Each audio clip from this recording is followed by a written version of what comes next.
Right. So, Tena koutou katoa. Welcome, greetings from New Zealand. I'm Marian Tan, and I'm here with Fatin. Fatin, wave to everyone. And we are very pleased to welcome you to our webinar series of exploring the role of citizen science in weather, climate, and related projects. So we have a number of sessions in store for you starting today until November, and this will be spaced in between 2 to 3 weeks in between. And before we start, we will just go over a few of code of conduct and introduce the YESS community and HIWeather. Please note that this webinar series is being recorded, and for more information on how we will be using this recording, and we will share a link to everyone in the chat box, and I'm just gonna put that in to everyone. And so for more information on how we will be using this recording, just click on that information sheet. So we'll be kicking off this series with a Citizen Science 101 session with Lisa. But before then, we'll just go through a code of conduct, and Fatin will go over that. Thank you. Thank you very much, Marion. Thank you very much, everyone. Hello, everyone.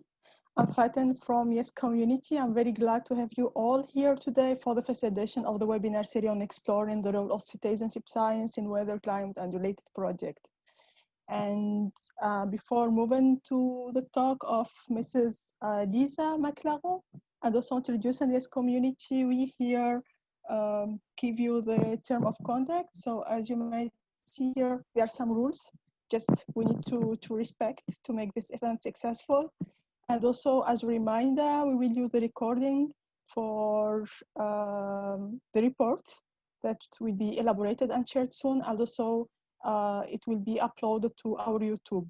So you will find all information on our social media on our website. So just you have to log in, and then all information and details will be there. Now, I give you 1 minute just to read the different part of the code of conduct. And so at any point in time, just pop in your questions in the Q&A and chat box, and we'll address these questions after Lisa's talk. Yes, exactly. Can you, Marion, go to the next slide? So thank you so much. Yeah, today I'm also happy to give presentation about the Young Earth System Scientists. The Young Earth System Scientists is a network,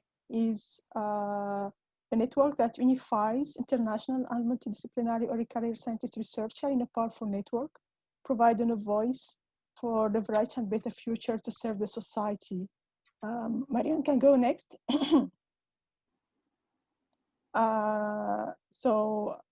As you might see here, it's international and global network of early career scientists. The next slide, please. And what is YESS? This is the question that we can have while introducing and also thinking about this network. First, YESS can provide international platform for interdisciplinary early career scientists for working in the field of earth science.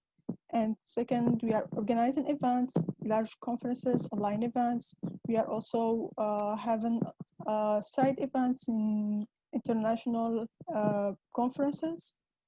We have partners from international organizations, for example, Future Earth, WMO, and all WMO research programs.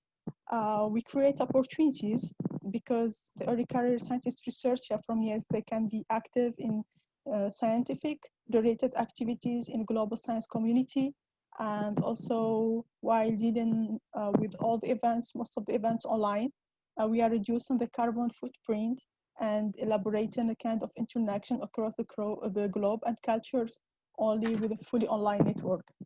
And we are also here contributing to save the environment and to mitigate climate change. The next slide, please. YESS is a very international network. The one before that, Marion? No problem. Yeah, as you can see here, the map, YESS is a very international network. We can see that we have members all over the globe. So we have more than 1,800 members representing more than 110 countries. And we have, for the next slide, please. And here we present the structure of YESS. So within YESS, we have the YESS community, the whole members of YESS. And then we have the YESS Council. So everyone can join the YESS Council at any time they would like to. And we have the 4 working groups. We have the science working group, we have the membership working group, we have the outreach, and we have the webinar working group. Actually, today we are cooperating on this event as YESS Webinar Working Group, and everyone from the council or from YESS community can just join and be active in one of these working groups. And of course, we have our YESS office in Argentina, and today we have with us our YESS officer. So hello, Valentina. The next slide, please. So for the structure, I said that we have the working groups, and then we have the regional representative and the executive committee.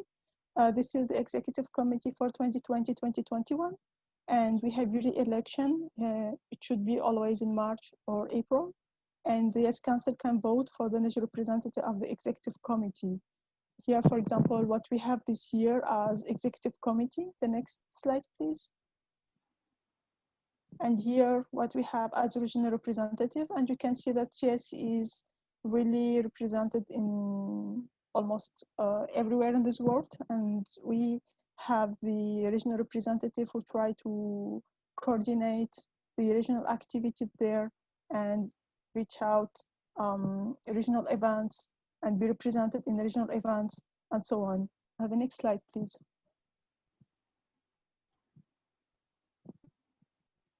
So here is what we can offer as YESS. As presented, we are building an international network.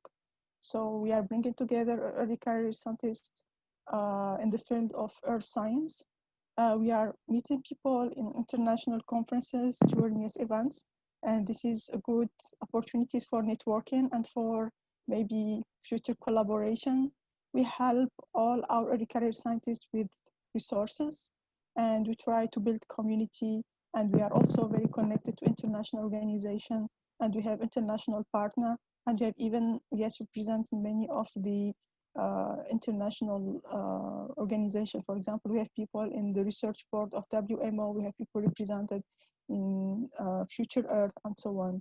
And also we are active in organizing online events and webinar series, and we can also offer much and much more.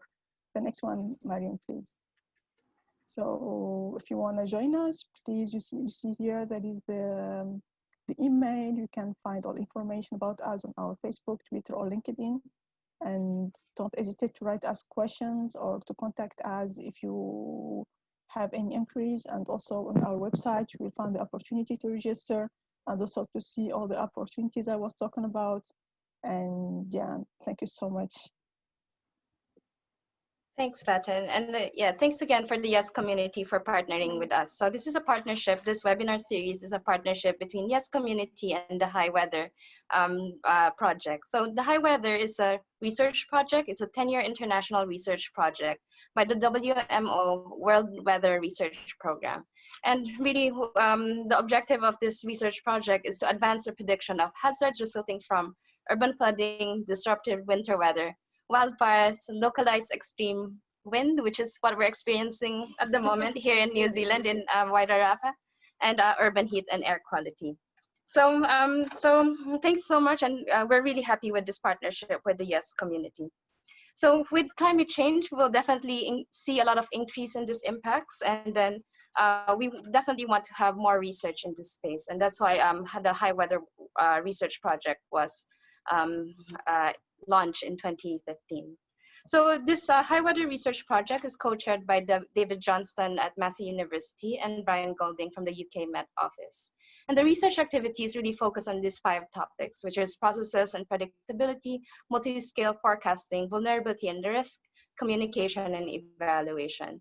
But at the same time, there are cross-cutting themes in these 5 research topics, such as citizen science, So this particular webinar series is a citizen science project, really because we see that there are ways for scientists and practitioners to engage with citizens so that we can improve our science, communicate risk, and build resilience. So the project really, the aim is to share information and provide tools to help groups and organizations to develop citizen science projects and activities, which is why we have this event today. And we're really kicking off with something quite simple. We're looking at like Citizen Science 101. So without further ado, I want to introduce my colleague, Lisa. And we're really happy that we could be in the same space and do this first webinar series, and hope that everyone enjoys this series as well, and this presentation that we have in store for you today. So Lisa McLaren is originally from a sheep and beef farm in the Wairarapa, where we are at the moment. And very happy to be able to travel here to be with you today, Lisa. And she spends a lot of her time here. Lisa started climate change activism in 2011 and was a youth delegate to the UN climate talks in both Paris and Warsaw. In 2019, Lisa received the Queen's Service Medal for her work as a national convener of the youth-led Generation Zero, leading the campaign for the Zero Carbon Bill here in New Zealand.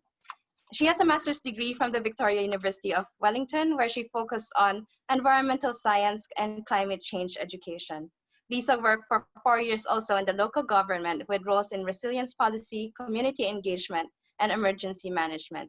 Currently, Lisa is finishing her PhD at the Joint Center for Disaster Research at Massey University, where she's exploring how community science projects can be used as a tool for climate change activism here in Aotekiro, New Zealand. So really exciting, and really have we're in good hands with Lisa. So without any further delays, Lisa, take it away. Kia ora koutou, ko Lisa McLaren toku ingoa, no wairarapa ho. Thank you, Marianne, for the amazing introduction. I now get to skip like 3 slides, so that is going to speed things up considerably. So it's a real privilege to be here and to do this first session of the webinar series. And citizen science is something I've been looking at quite closely for the last almost 4 years now of this PhD, which I'm almost finished, a few months left, but I've been saying that for a while now. So yeah, it's really exciting to be able to bring some of that knowledge and experience from the last few years and give I guess an overview of what citizen science is. In this series, there's going to be lots of people talking about specific projects, so I won't jump into too much detail, but hopefully this will give you a sense of citizen science as a concept and as a field within academia and within the sort of the engagement, community engagement space. So yeah, that's what I'm aiming to do. And yes, please write down any questions you have during the session, and we'll tackle them at the end as best I can, or we can. So yes, just for anyone that hasn't heard of Aotekiro, New Zealand, we're at the bottom of the world, where the giant red arrow is. Aotekiro is the indigenous dialect name for New Zealand, and we try and use both here. This is what you may think of if you've heard of New Zealand: sheep and mountains and lakes, which is kind of true. I live on a sheep farm, so that's pretty much what I look at. The front bit most days, the back bit definitely not. We don't have those mountains here. But as Marianne said, I'm a PhD student and I'm based in the Wairarapa and in Wellington City. So it's not just sheep here. I try and point that out each time I do these talks. But as well as doing the PhD on citizen science, I've also been the convener of a campaign for new climate law, which has been happening for the last 4 years. A small group of us got together and decided to write a climate law for the country and campaigned on that for about 3.5 years, and late last year it got passed through our parliament. So we have a Zero Carbon Act here in Aotekiro now, which is really exciting. And what I discovered halfway through my PhD and this campaign that we were running is that it actually was a citizen science project in itself. So while I was studying citizen science, I was also actually participating and leading a citizen science project, which was kind of cool, but a little bit accidental. So what I'm going to briefly overview, I guess, today is what citizen science is, why people get involved, the different types of ways that people can get involved in, and how projects are designed in different ways. And there's no sort of right way to create a citizen science type, I guess. There's definitely right and wrong ways to do citizen science. There's some ethical stuff that I'll touch on as well. And then because this is a weather and climate sort of series, I've tried to focus on some of the disaster, specifically weather aspects of how you could set up a project. And then sort of what the outputs are of a citizen science project, or what you might be aiming for at the end of a project if you tried to set one up, and then some questions if you have any. So defining citizen science, it's quite a nuanced field. There's so many different types and parts to it that it's really hard to get one definition. So I've chosen this one from Cornell, which is quite a basic one. Projects in which volunteers partner with scientists to answer real world questions, which is totally true. And I've used this definition quite a bit. I also had to go at writing my own today. I don't know if that's a good idea or not, but it's probably about the 50th time I've tried to do this in the last 4 years. But what I put down was scientific discovery done, at least in part, by people who wouldn't self-identify as professional scientists or researchers. These people can be involved in different stages of a research process, including data collection, data analysis, the write-up or the output of it, as well as the sort of initial problem definition, knowing that something needs to be researched. So there might be professional scientists involved, and there might not be, and I'll touch a bit on that as we go through. And I'll hopefully remember to talk a little bit about some of the weather-specific projects happening. If you're interested in this stuff, Google is pretty good for bringing up some of these projects. There's some amazing weather ones happening all around the world. Actually, I saw an amazing one in Kenya when I was looking at it last week, and around flooding. There's Skywarn in the US, looking at localized storm events and how to, I guess, give communities a heads up that stuff is on its way that might be hurtful to them. There's also a amazing project in Australia, which is actually getting community members to type up old weather, old handwritten weather diaries to try and like have a much greater record of the different weather events that have happened in Australia. So yeah, try and touch on those as we go through if I remember. So there are many different motivations for people both starting a citizen science project but also just getting involved with one. So I've tried to loosely group it here, but please know that this sort of blends between the different categories. So if you're organizing a citizen science project, getting data is often one of the main reasons that people do it. So that could be because you can't access enough data yourself or with your research team, and you want citizens to help bolster your data collection, or from a wide geographical field. You might want people in different countries to gather data, or different regions, and so getting communities involved or people online to get involved is a really useful way to use citizen science. So it's also science for education. So you might want to help people within your community learn more about what's happening in your community. You might be a researcher and you just want to help increase science education.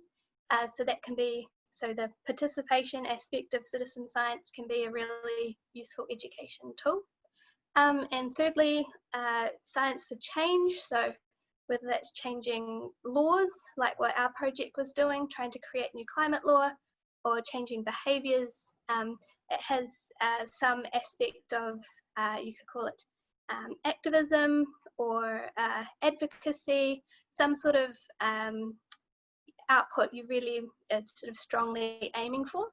My favorite example of that is in the US with the Bucket Brigade, which was sort of one of the key projects, I guess, of the environmental justice movement over in the States, and using capturing air quality, capturing air and having it analysed to show the air quality, so that communities could say, actually, these companies and I guess businesses around us are actually polluting our air far more than they say they're doing, and we can prove it because we've been capturing that air ourselves and getting it tested. So there's lots of cool ways it can be used like that.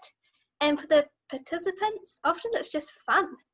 Some of these projects online can like absorb hours of your day. So if you go on to some of them, you don't need any training. You can just turn up and click your way through some really cool projects. Others, it's an interest or a hobby, or they want to gain knowledge or even share knowledge about things in their community. And also a lot of people just like being part of a community, and citizen science projects are a really great way to meet people and to build that network yourself. So lots of different motivations, and it's when you're starting a project, it's kind of trying to tap into those different motivations for people and work out sort of how you're adding value to them.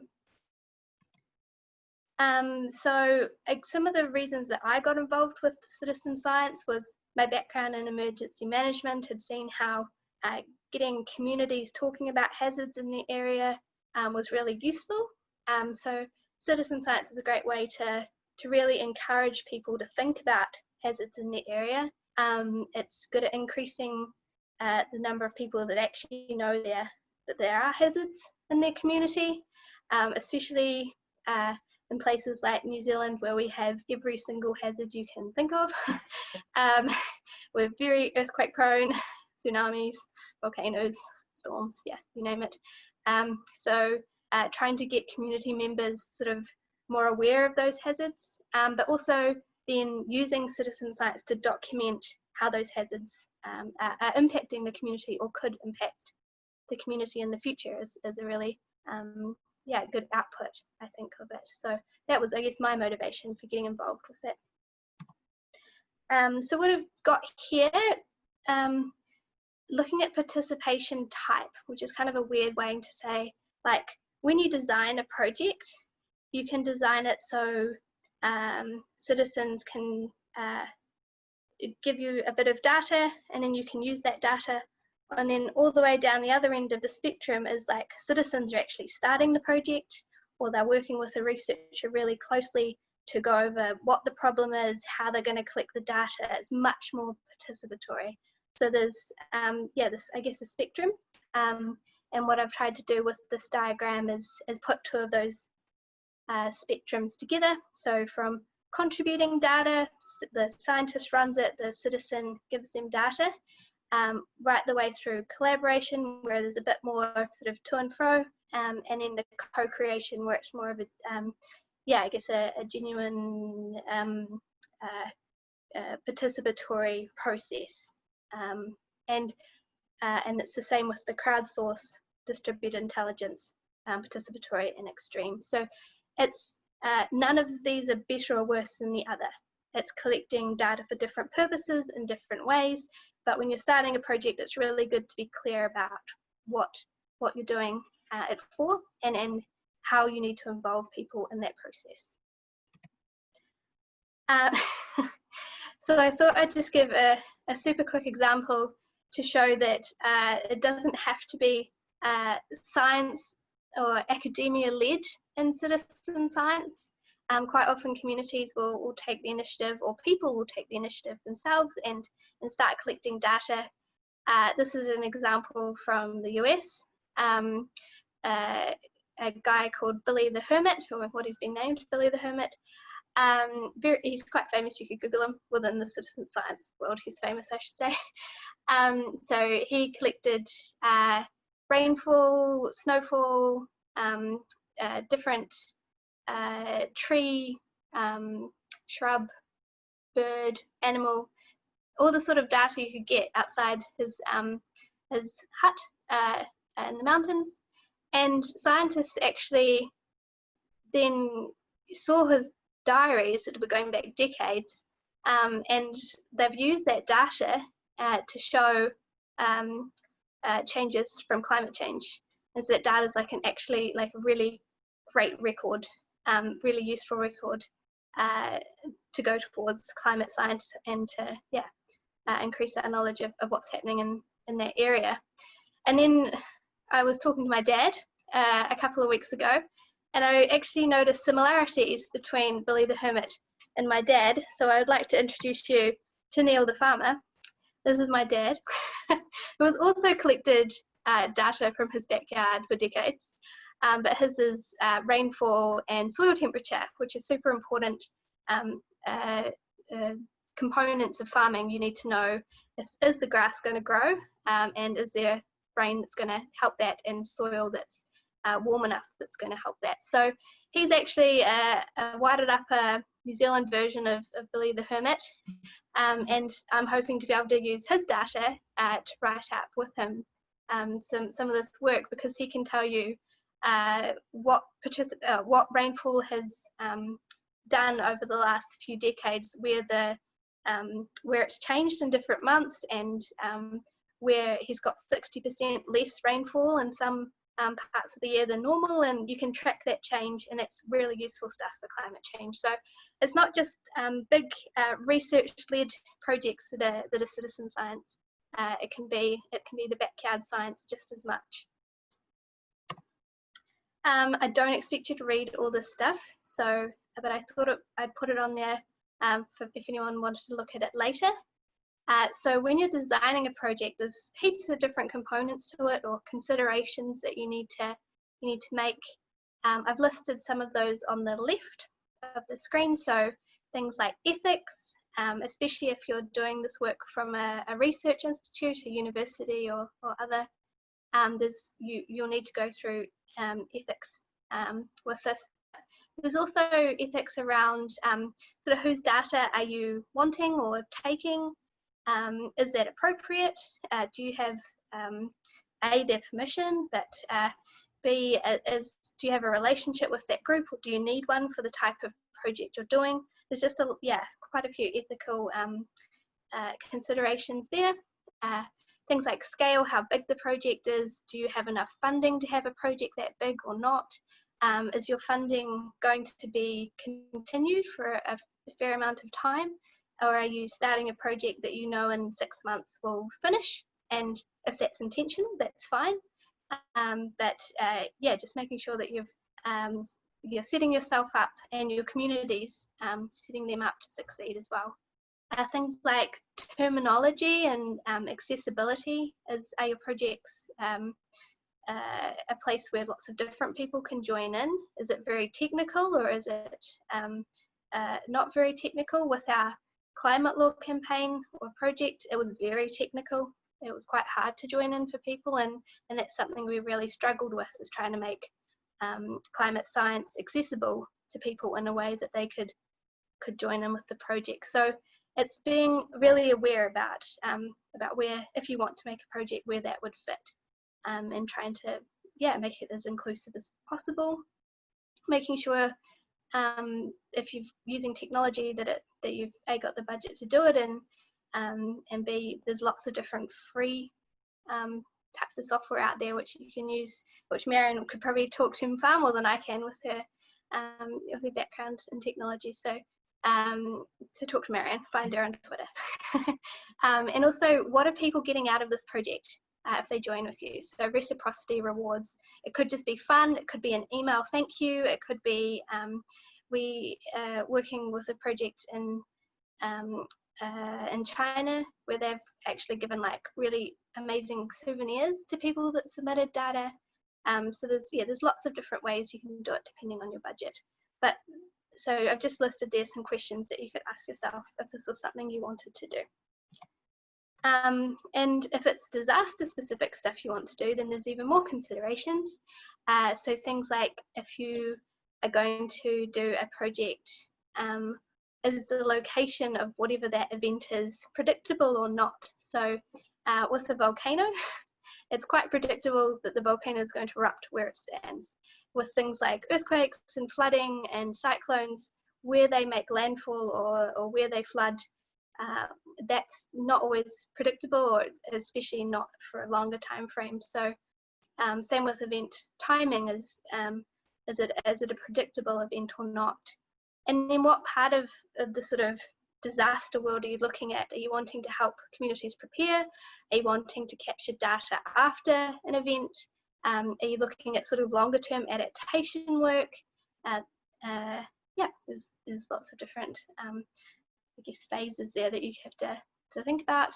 Same with the frequency of an event. If you've got a decadal event, so once every decade this thing happens, is there enough interest in it to have a citizen science project around it, and how you would do that is just something to take into consideration. Whereas if it's weekly or monthly or even yearly, that might be a bit easier. So things like earthquake, we have what's called GeoNet here in New Zealand. It's you can give data to our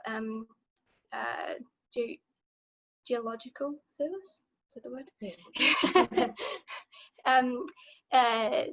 To say, I felt this earthquake and this is what it did to my house, and that sort of thing. So while that's it's quite a spontaneous thing, an earthquake, it might only happen once a year, but people still use that if you can get enough attention to it. So just considering, yeah, what type of disaster or hazard you're looking at, and where it fits within the project design. And then outputs. So there's lots of different things that can come out of a citizen science project. You'll have your data quality and quantity. So do you have lots of data? Do you have only a little bit of data? A little bit of data is sometimes still really useful, especially us social scientists will know that. Yeah, just does it have to be really rigorously scientific to still be useful to you? And if it does, then how do you build that into the design? Also things like publishing. Are you going to publish the data? Are you acknowledging the participants, the citizens that got involved? And if so, how? And who has access to the data, who owns it? If you're taking all this data from people, do they still have ownership over that? Can they use it themselves? Can they access it? All those things also sort of fall into some of the ethical dilemmas. So it's just being really aware of this when you're setting up a project. So I thought I'd end on this, something I learned doing emergency management preparedness workshops, and also through the climate law work, is that citizens can do anything, and they're amazing. And I should also say that citizen is quite a contested term in some places, and so you can replace citizen with person or community, or it doesn't have to be a legal citizen to take part in this work. And I think that's really important to acknowledge that justice aspect, is that for multiple reasons, people are not always citizens in the place they reside, and they are obviously more than welcome to still participate in this. So yeah, people can do anything, but there's a lot of I guess nuance to that. So you need to make sure they've got the right support, that we've provided them something that's cool enough that they're motivated to join in, that there's a real sense of, I guess, purpose for a lot of people to want to join in, and that might just be fun as well, and that's cool. And giving them the tools and the knowledge to get involved. Some of these projects do take a level of privilege to be able to get involved, whether that's access to technology or an education level that matches, I guess, with what project you're doing, but trying to find ways to really, I guess, diversify the project and make sure it's accessible for people, and also power. So within any project, there's going to be power dynamics, and making sure that you're just acknowledging them and being really open and reflexive of what those power dynamics are between, if you're the researcher and you're having people join in, or you're taking their data, or those sort of things, just making sure you, I guess, acknowledge that and work through that with people. And just for time, I think, yeah, we'll stop there. Perfect. Done. That's really cool. Thank you, Lisa. That was a really great presentation. Gives a very good overview of what is citizen science, and also to see it from your perspective as well. Running the zero carbon act, and just seeing a lot of these questions. It's quite nice to know some of these questions. And I see a lot of people have put in their questions, so which is good.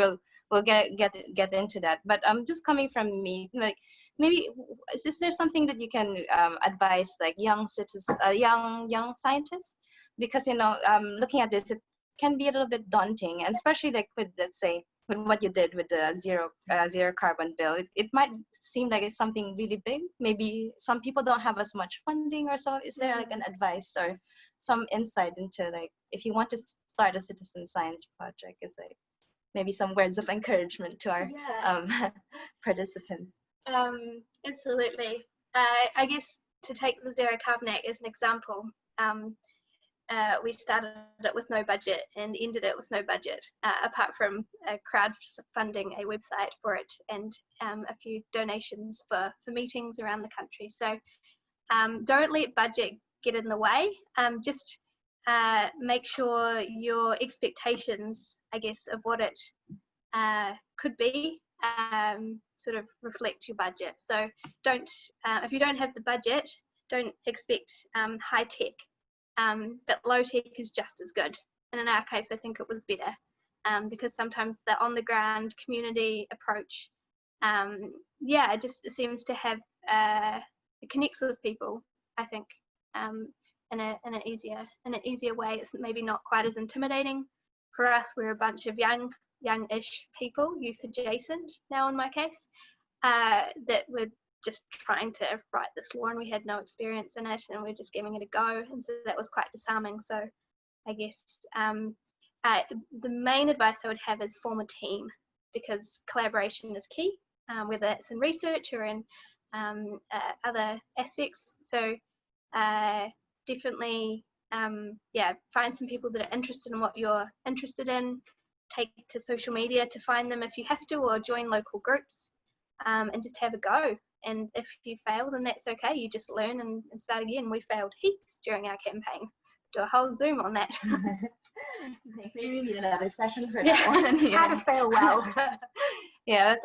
Thanks for those insights, Lisa. We have a question. I think this is a really interesting question, because I think some people coming in would say, hey, maybe citizen science sounds a little bit like participatory research or participatory science. So we have a question from Anna saying, it seems like there are two research communities that have been working in parallel and doing similar work, but maybe not really communicating each other. So maybe clarify that a little bit if you know, or maybe throw this question back to the people, but maybe have some insights on this one. Yeah, no worries. Yeah, okay, there's definitely, there's huge parallels between PAR, so participatory action research, and citizen science. And I think that's what I stumbled the most on when I first started looking into citizen science and doing a big literature review. And I was like, this is participatory action research. Why is it named something different?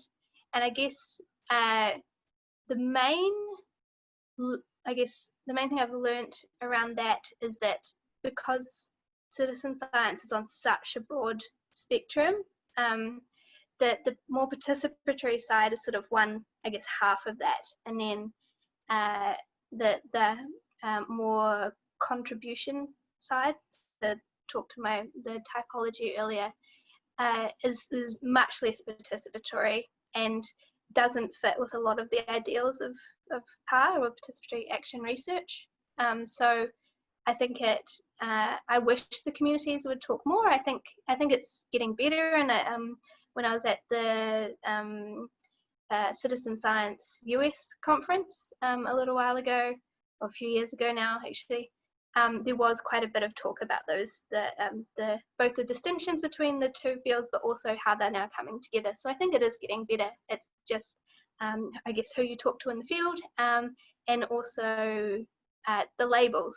I guess they're still, like, I guess, classed as different things. Yeah, but I guess it's good to know that there's these parallel communities, and we can take both from different, so I think it's quite cool to know this, and it's a great question that people ask, and we know that, you know, this is definitely out there, and it's good to know that these are coming out, so, and that there are some intersections and collaborations going on. So we have a question from Anna, just asking, can you elaborate a little bit more on education and training challenges, if you've encountered any, or Yeah, definitely. So I guess it depends on the type of project you're doing. So if you want people to say, I'll take the Cyclone Centre. So this is a project online, and it has images of different cyclone, historical hurricane and cyclone events.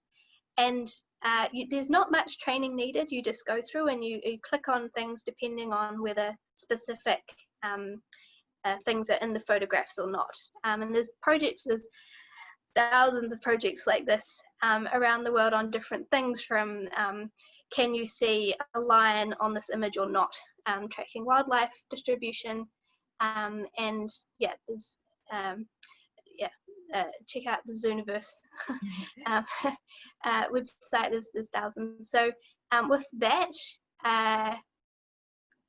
there's, I guess, not as much training needed with some other projects. So stream monitoring, for example, or like the project I mentioned earlier, I think it was Kenya, so taking flood measurements or river measurements. There's slightly more training needed with some of these projects, especially the ones that get out in communities and track stuff or monitor stuff, or taking specific images at a certain time of day.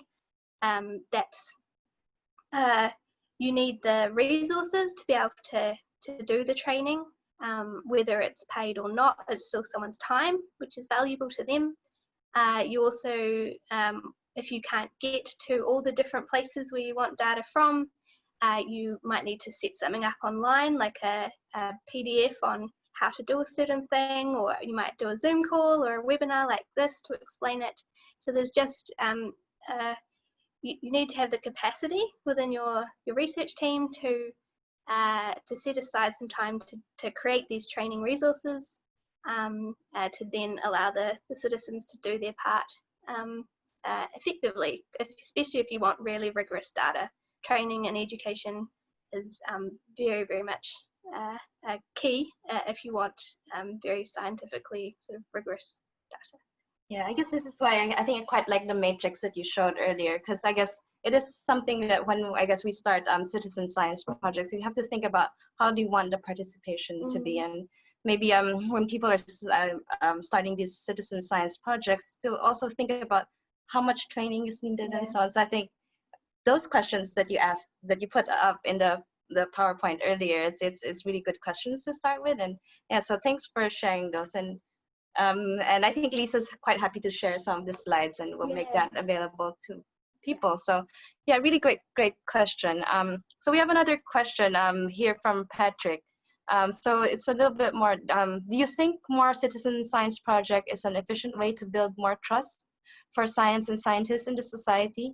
What could be the incentives for scientists to get involved more in citizen science? I think a really good question. It's a great question, and it's honestly why I got involved in citizen science, is I'd seen the way communities had engaged with, in this case, or in my case, sort of both researchers and practitioners, emergency management practitioners, and I felt there was a trust build up through the processes that we were doing, and I thought that was really valuable.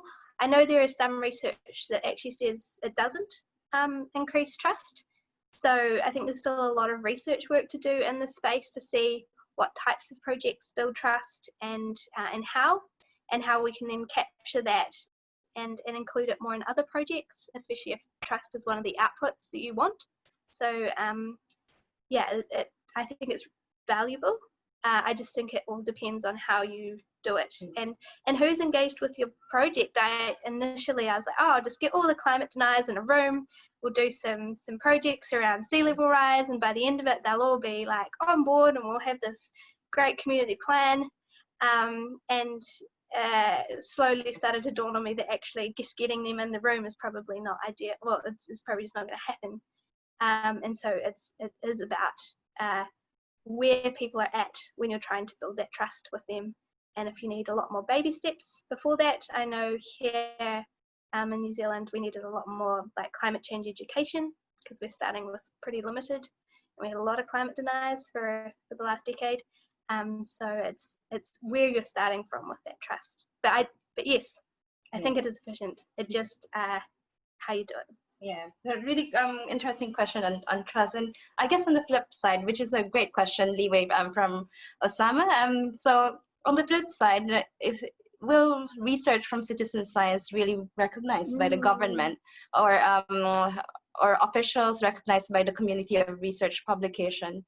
So what, I'll just read through the entire question. So I wonder if research data results coming out from citizen science projects are really recognized by government officials or recognized by the community of research publication, since such type of science project is sometimes conducted by individuals of non-science backgrounds or volunteers or with little science training. What are your thoughts about this? Yeah, it's a real point of debate, I think, within the citizen science community or communities.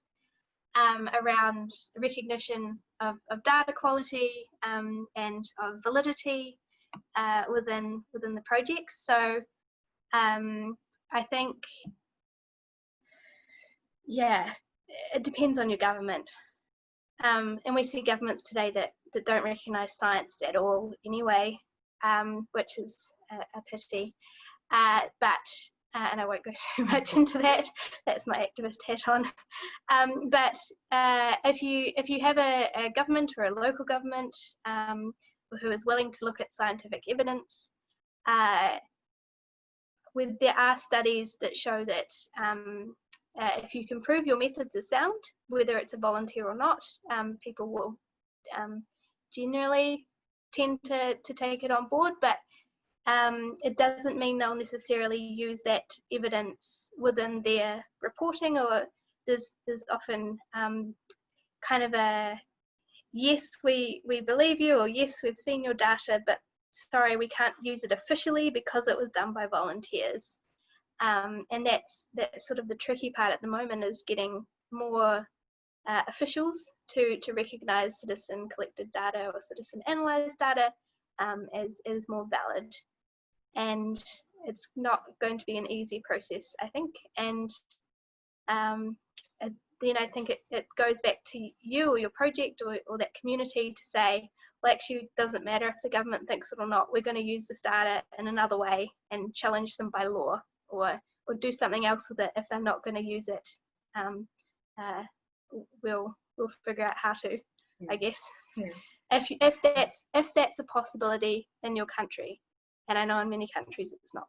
So I guess for many people it's not an option. Yeah. I just want to recognize everyone for sending in these great questions. So thank you for these questions and getting a really good discussion coming out of this. And interestingly, a lot of them are relating to each other. So thanks for those. So I guess we have a comment here, but it's just a comment, not really a question. It ties a little bit back with what you said. That I guess some of the challenge is really participating. There's some problems in data quality, I guess. Maybe just a comment on data quality for citizen science projects.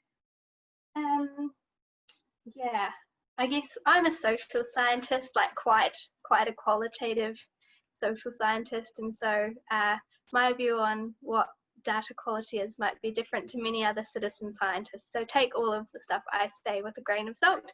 For some people who use scientific methods in a very adhere to a more traditional science way of thinking, data quality is key, right? That's the bread and butter of it. Your experiment works or it doesn't. It says yes or no. It produces that data, and that's the stuff you go on. So whereas you work on feelings and Yeah. So I think it depends on what you're doing the project for, and there are issues with data quality, and there's a lot of stuff within the field around how to make sure that your work is valid, that you can present data to people that you believe is factually correct. There's lots of different tips and tricks that scientists use to help with that. There's lots of I guess guides on citizen science which outline some of that stuff, so I could pass those on if people want to have a look at them.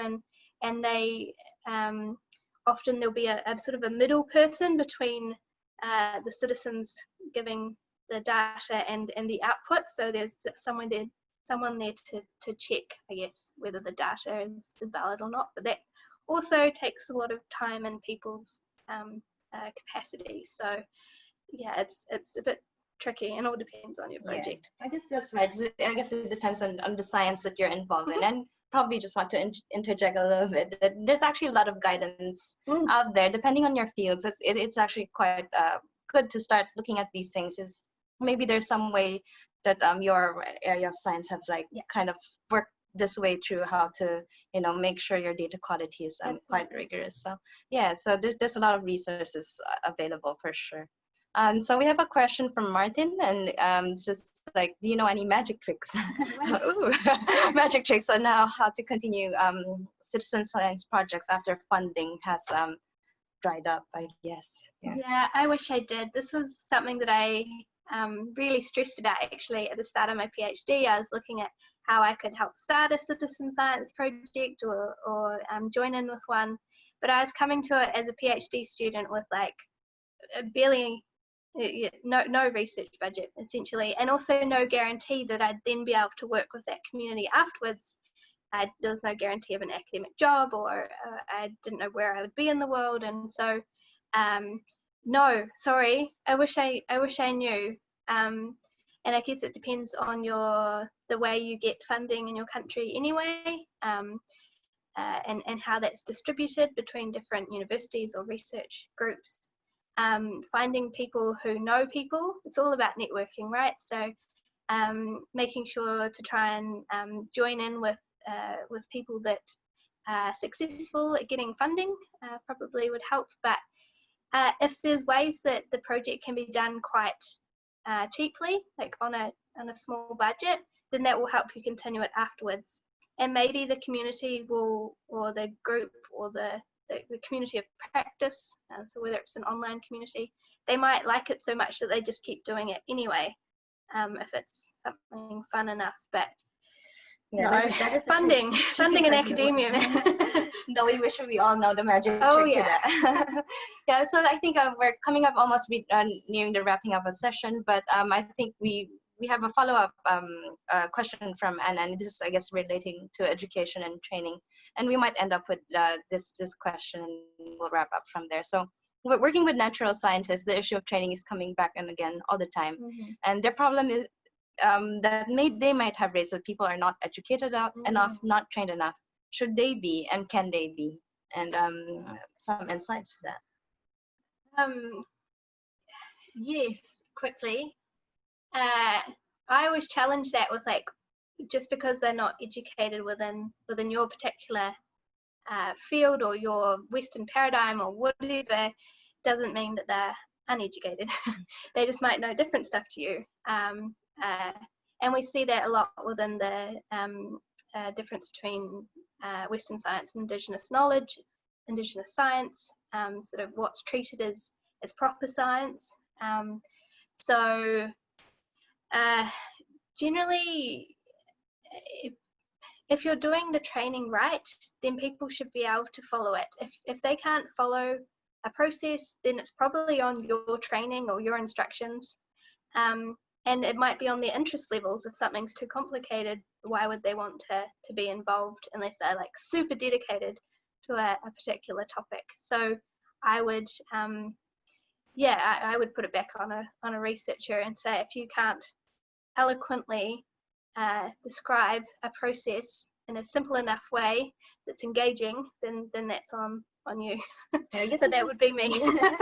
this is really a challenge, I guess, education and training. And I think this is an area that definitely needs a little more research and find ways how to motivate, engage, and then create, I guess, materials for people to follow quite easily. And of course, this is an area for everyone to learn from. And I guess still, I think, correct me if I'm wrong, citizen science is still quite young as a practice, as a science in itself. So definitely lots of ways for us to learn, but I guess we shouldn't hold this as a barrier, thinking that people are uneducated. There's ways to go about things, and yeah, definitely quite interesting point there about education and training. Yeah. And if you have any questions about citizen science, Google Scholar is amazing.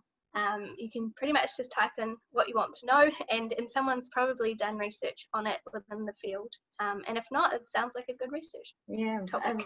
I mean, I'm quite new to citizen science as well, but I just like Googling some of the things. Like, there are really interesting projects all around the world. I'm more interested in earthquakes, and I saw this one on Nepal, and I think it's just quite amazing that they're doing different kinds of citizen science projects. So yeah, I'm quite happy to see that there's a lot of, I guess, gusto in this field. So yeah, I think we're almost wrapping up, just at 8:01 exactly. So just really want to thank Lisa for her time and for answering these great questions, and thank you for everyone for raising these questions and the great discussion. And we look forward to the next webinar session, which will be on the 1st of October, and we'll be looking into a citizen science project, and it's a really interesting one. It's called Cloudy with a Chance of Pain. So you'll see that more on the social media. And thanks everyone for tuning in, and thanks to the organizers for helping. So thank you everyone, and have a good day, night. Bye, thank you. Bye, thank you everyone. Bye, see you next time.